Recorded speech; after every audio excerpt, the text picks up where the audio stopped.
What's up, guys? Bryan Lebo here with your June Las Vegas market update video. Okay, where do I possibly begin? All right. Okay, first we had COVID-19, then we had protesting. Now it's like we damn near forgot about coronavirus altogether, and all we want to do is burn these masks and get back to normal. So to say this year has been an outlier is a huge understatement, right? Which brings me to why we're here. The world is so crazy and unpredictable right now that it's difficult to see the forest through the trees. So today we're going to cover the normal metrics. Now I've added a new one into the mix, and then we'll try to make some sense out of all this senselessness that's going on around us. So let's get right into it. First up are last month's sales. As I predicted, last month's sales were down 49.6%, with only 1,529 homes sold. Now, before we get too ahead of ourselves, remember why I predicted this exact number. What closed in May went into contract in mid to late March and into April. So last month was the first full month of closings that have been affected by COVID-19. Now again, just because that's what's happened doesn't mean it has any bearing on where we're going. Okay, next up is median home prices. This is where things get irrational. As you can see now, we ended last month surprisingly up almost 2% from April, with a median home price appreciation at $314,500. I mean, at first glance, this makes absolutely no damn sense. How do sales plummet, yet median prices rise? This doesn't make sense until you think about statistics. We all remember remedial math and how to calculate average, but the median is simply just plucking the middle number out of a range. Well, consider this. Anyone laid off or furloughed during the quarantine was unable to obtain a loan. In general, it's the lower end of the market that's more susceptible to loss of employment. Well, if the lower end of the market disproportionately can't close on their loans, then you have less low-end homes that are actually selling. If you start removing the low end, that simply shifts the middle a little bit higher.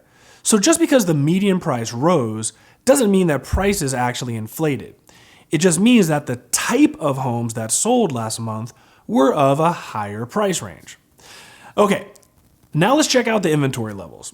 As you can see, we ended May only up 56 homes. So fair to say that the inventory levels finally have plateaued. Having said that, we're still up 41% since the beginning of COVID quarantines, starting around March 11th. This is really potentially important to consider when we discuss Las Vegas versus the rest of the country. Okay, last but not least is a new metric that I'm going to keep track of. As the market progresses through the next year, I'm really interested to see how different price segments perform. So what I did was break down the housing sector into 6 price ranges. Depending on future events, it'll be really interesting to see just how different price ranges react to the market.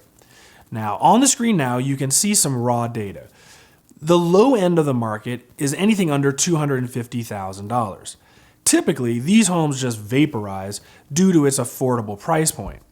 As you see, almost half of the homes on the market right now are under contract. That drops to just under 40% when we increase to $500,000. Now, when we start getting into the jumbo loan territory, we see another large drop-off down to 30%. Now, once we're fully into jumbo loan territory, that drops to only 25%. Finally, you can see that the high end or ultra high end is struggling with 15% and then finally 11% saturation. Now, to some degree, I expect these ratios to remain similar. However, when the economy is doing exceptionally poor, you start to see lower saturation levels on the low end. As time progresses and our economy settles, it'll be really interesting to see what the eye test and these metrics have to say. Okay, finally, let's just try to make some sense out of this madness. The market tanks and prices rise.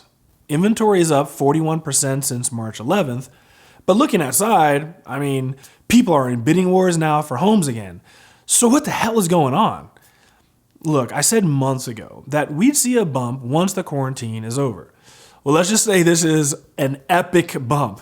I'm seeing a really bizarre mix of homes being withdrawn from the market and then tons of homes that are going into contract. By far and large, I can say that the market right now is performing very well. June's numbers will still be down since what closes this month went into contract in late April and then in May. But I wouldn't be at all surprised if next month's numbers are right back on track, if not above normal. The real question is this: is this really sustainable? Is our economy really fixed? Are jobs all going to come back?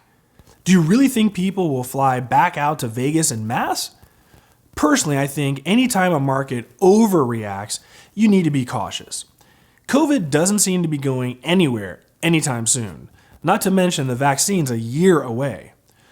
Whether you believe it's real or just some huge conspiracy, this is something that will very likely come back again.